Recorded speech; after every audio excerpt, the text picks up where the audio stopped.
In this video, I'm going to teach you how to comfort a friend, what to say, what not to say, why comforting works the way it does. This will be your ultimate guide to how to comfort a friend.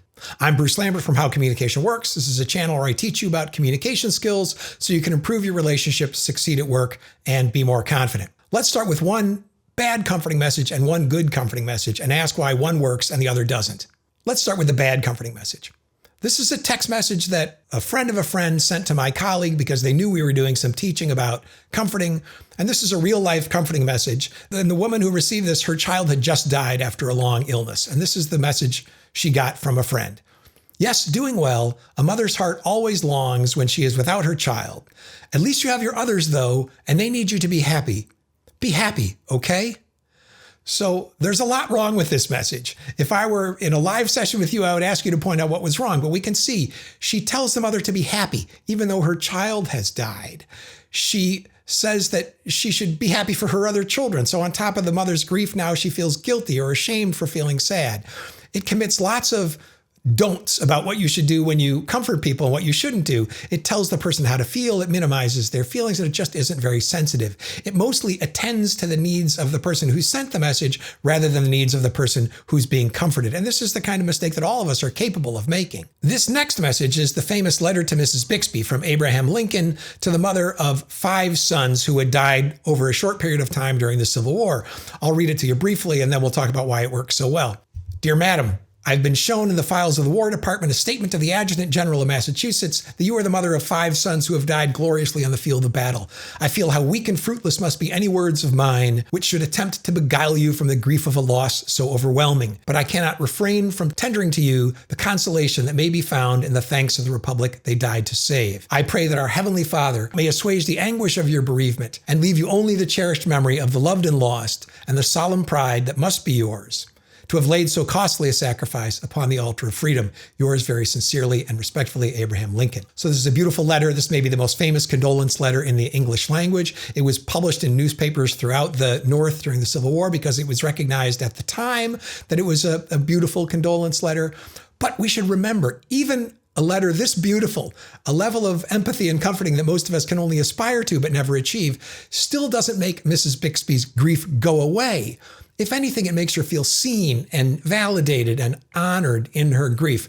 But it doesn't make the grief or the sadness of losing 5 sons go away. And that's a key point about comforting and empathy that we should remember.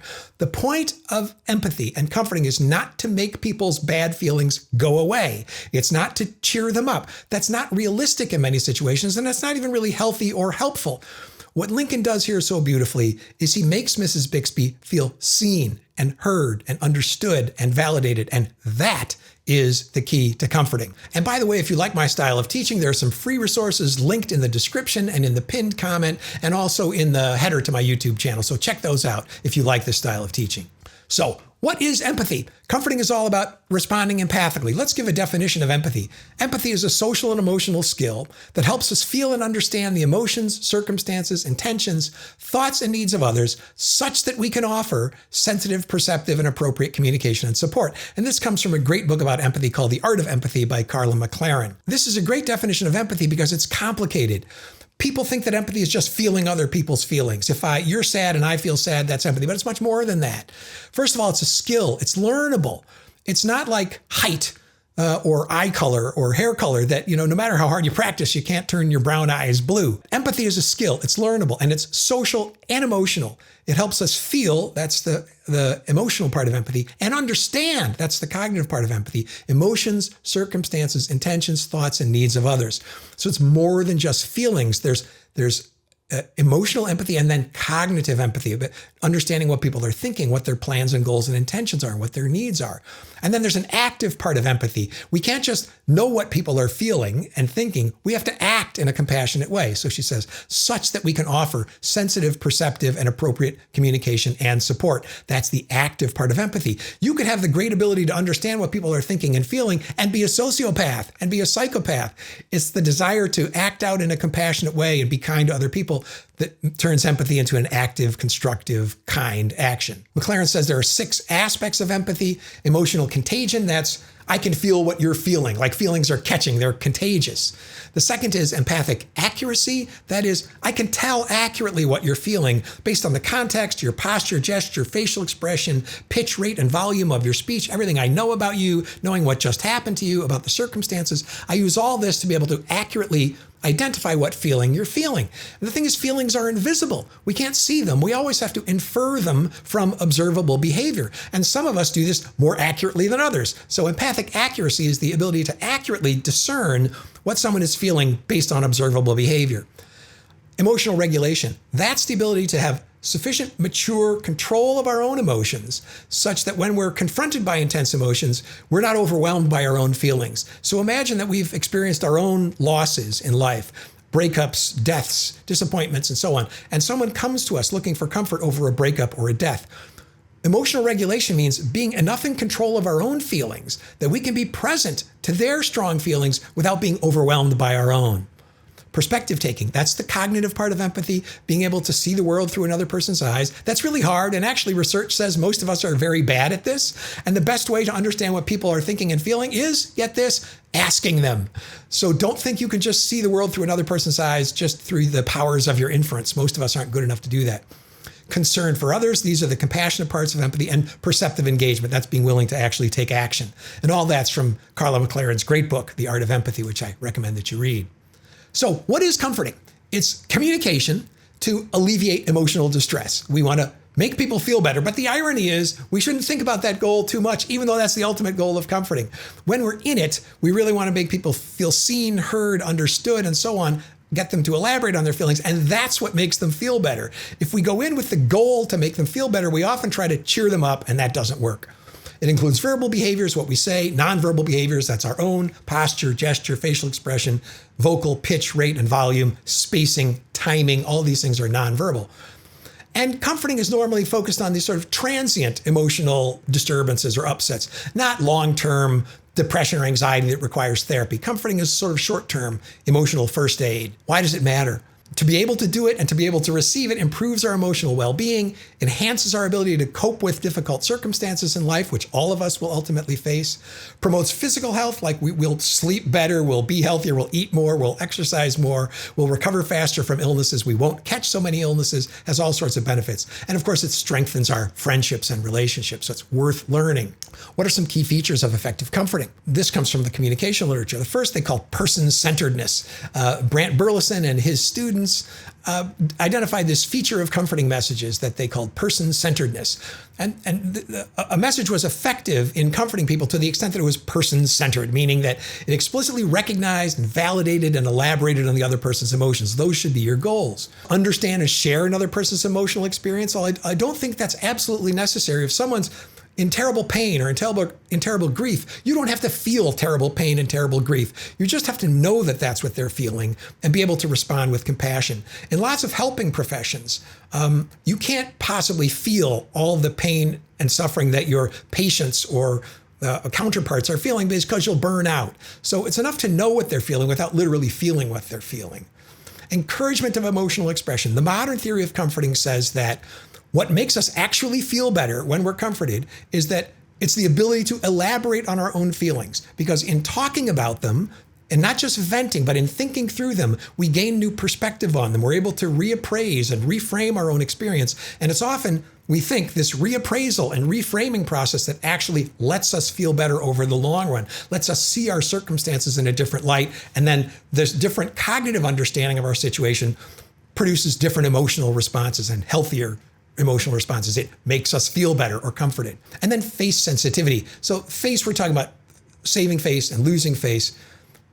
When people are in great grief or sorrow or despair, their identity can be threatened. They may be afraid that they appear weak or something like that there's something embarrassing about being sad or upset. So we have to be very attentive to people's identity needs when we comfort them. And that means sometimes giving them space and not trying to comfort them right in the moment of their most terrible grief. I once, many years ago, I'm a college professor, and after 6 years of being a college professor, when we're assistant professors, we go up for tenure, which is this kind of permanent job security. And many years ago, a colleague of mine got turned down for tenure. It basically means he was going to be fired the following year. And right after he got the news, I went into his office wanting to comfort him. It was too soon. It was too soon. He said to me, "Did you come to view the body?" And I just feel like, oh, shoot, I should have given him some privacy. I should have given him some time to process his feelings. So part of face sensitivity is understanding when is the right time to comfort someone and when is the right time to let someone have private time to lick their own wounds. What makes comforting effective or ineffective? In this case, what makes it ineffective? Minimizing or invalidating people's feelings. This is the worst possible thing you can do. It's not that bad, or any variation on it's not that bad, or you're being silly, or aren't you over that yet? And I'm going to give you examples of things not to say. Offering too much advice. Men are typically accused of doing this, that we try to solve the problem rather than listening to the feelings. But all of us are potentially guilty of this, of jumping in and trying to give advice about how to solve the underlying problem rather than being just present to listen to the feelings. Ignoring emotional cues. If people are very upset and we don't notice, we're not going to be effective at comforting them. And then shifting the focus away from their emotions. This is like trying to change the subject, to cheer them up, to distract them. The modern theory of comforting says, no, we should just stay right in it with them. Brene Brown has this great video about empathy where it's a cartoon and she depicts someone going down into a hole. So when we're comforting them, we should always keep that image in mind, that we go down into a hole. We get in it with them. We get down there in the mud with them. We don't try to change the subject to something else. We stay in the difficult feelings with them. So how do we actually ease suffering? How do we do it? Connect, be present, be vulnerable. Just show up. Woody Allen once said that 80% of life is just showing up. And I think in comforting, like 90% is just showing up. And go for the authentic human connection. Don't be too worried about saying exactly the right thing. If you're authentically present for a friend, loved one, when they're hurting, just being there is going to count for so much.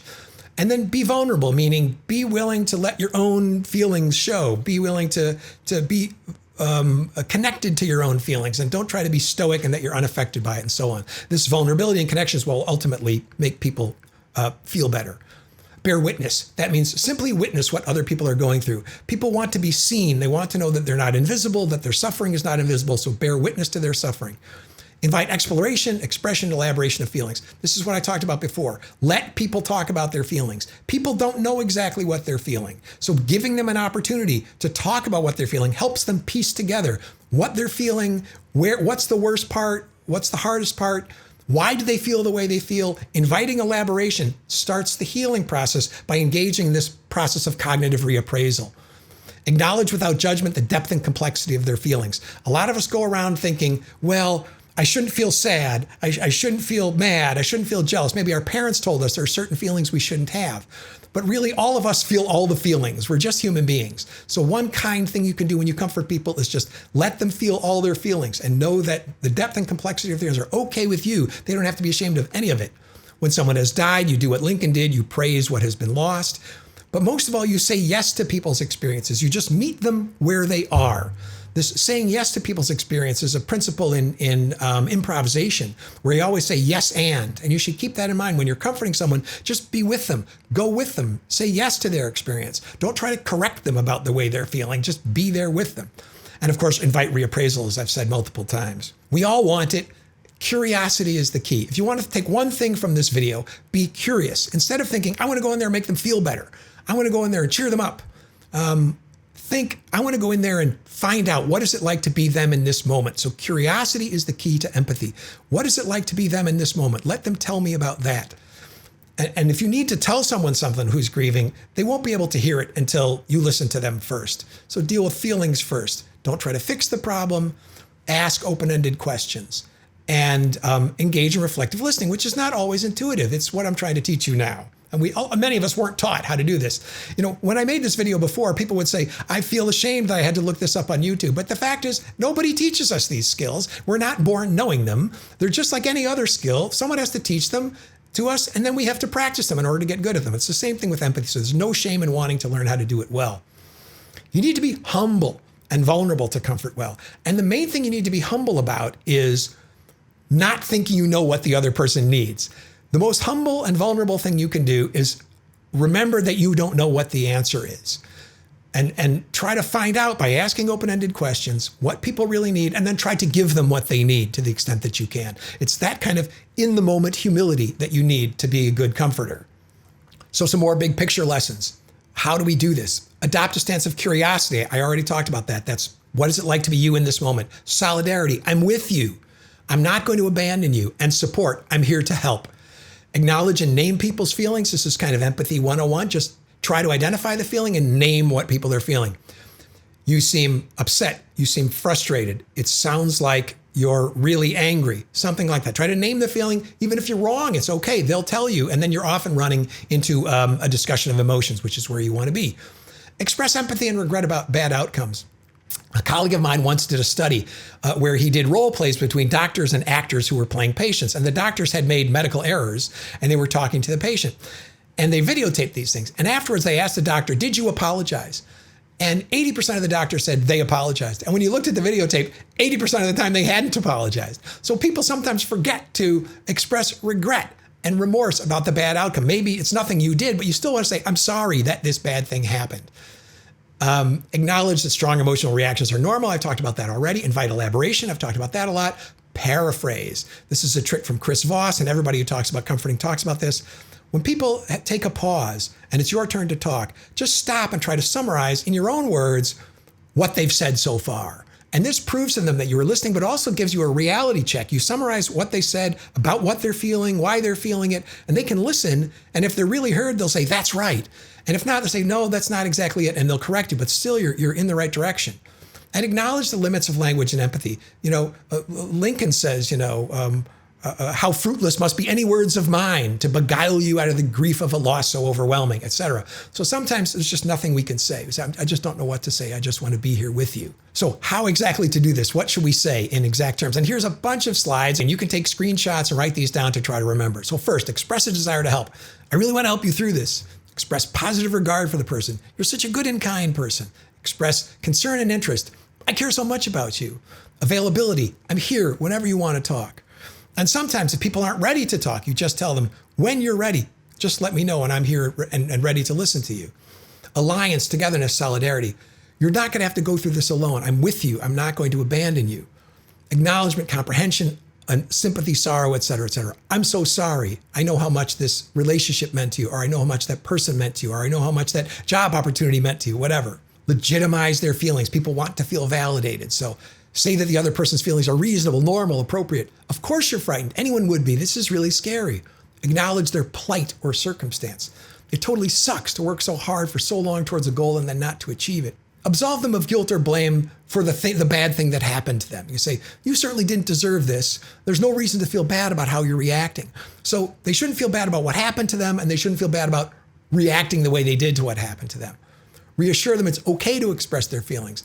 There's no right or wrong feelings. We can't control how we feel. So no matter what you're feeling, it's okay with me.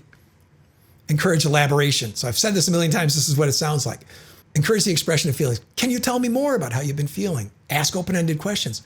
How have those anxious feelings been for you lately? Are you still feeling anxious? That's the closed-ended question after the open-ended question. Reflect and restate what you hear. From what I can tell, you're still really sad about the end of that relationship, and you're not sure you're ever going to get over it. Offer hypotheses about how the person might be feeling. Could it be that you feel guilty you didn't do more to help your friend when she was sick? And use back channel cues. That's, yeah, oh, really? All that to just signal that you're paying attention and still listening. What not to do? A lot of us are terrible at comforting and we do the wrong thing, and these are things not to do. Don't offer advice. Don't offer distraction. Don't offer reassurance. Let me tell you what to do, or let's just go out and get drunk, or something like that. That's not really comforting. That's distraction. Don't condemn or criticize the person for feeling the way they feel. This might seem obvious, but people do it anyway. So don't say the person's feelings are wrong or bad, like, grow up, you're being a big baby. Are you still whining about that? Don't say the person's behavior is bad. You're being a jerk. You're so self-centered.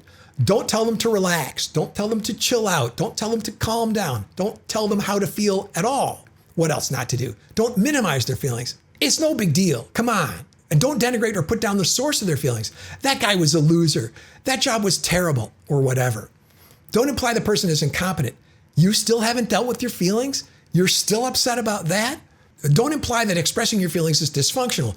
You're going to make yourself sick dwelling on all that anger. It gives people cancer. Don't say that the situation that caused the feelings is irrelevant or unimportant or easily solved. Nothing like, there are lots of other fish in the sea. Who cares about the score you got on a stupid exam? More what not to do. Don't tell the person how to feel. You should be grateful you were able to say goodbye. Don't tell the person to forget about the situation. It's better not to think about it. Just put it out of your mind. Don't focus on your own feelings or experiences too extensively. Let me tell you about a similar thing that happened to me. It was much worse. And don't get over involved in the person's life or their situation. I'm coming over now, and we're going to call him.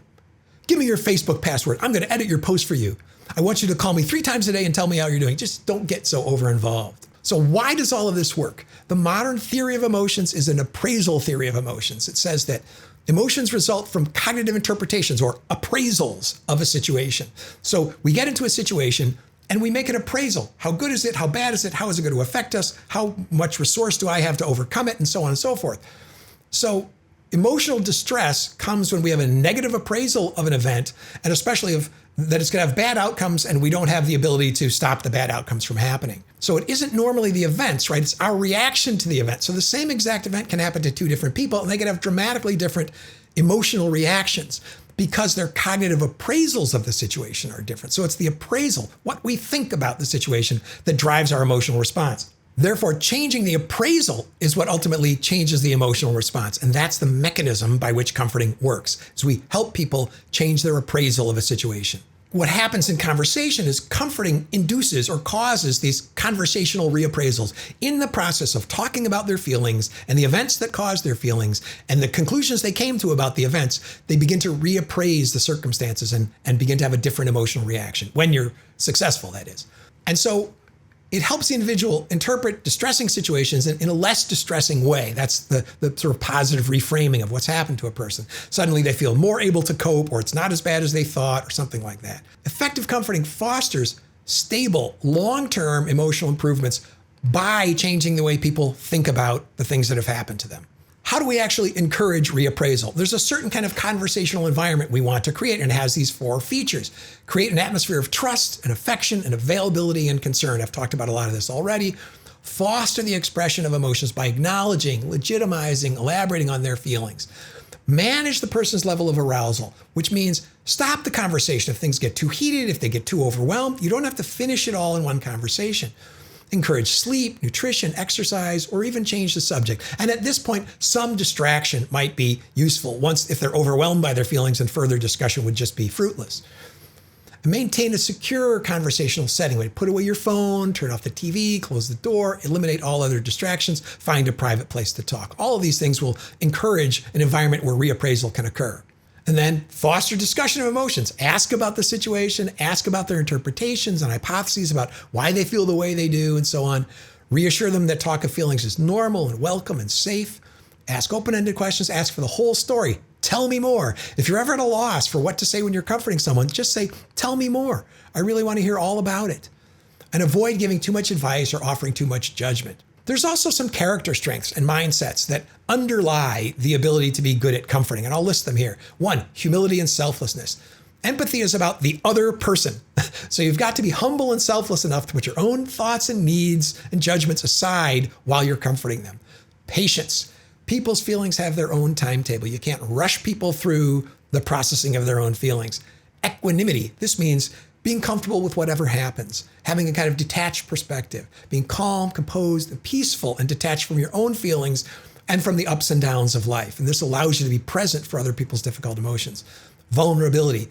It's very hard to really connect authentically to another person's sorrow or grief or despair or sadness if we're not able to connect to those feelings in ourselves. And to connect to those feelings in ourselves makes us vulnerable. So whenever you feel uncomfortable comforting someone, it's because intuitively you sense that being present for another person's intense emotions means that you have to be vulnerable at some level as well.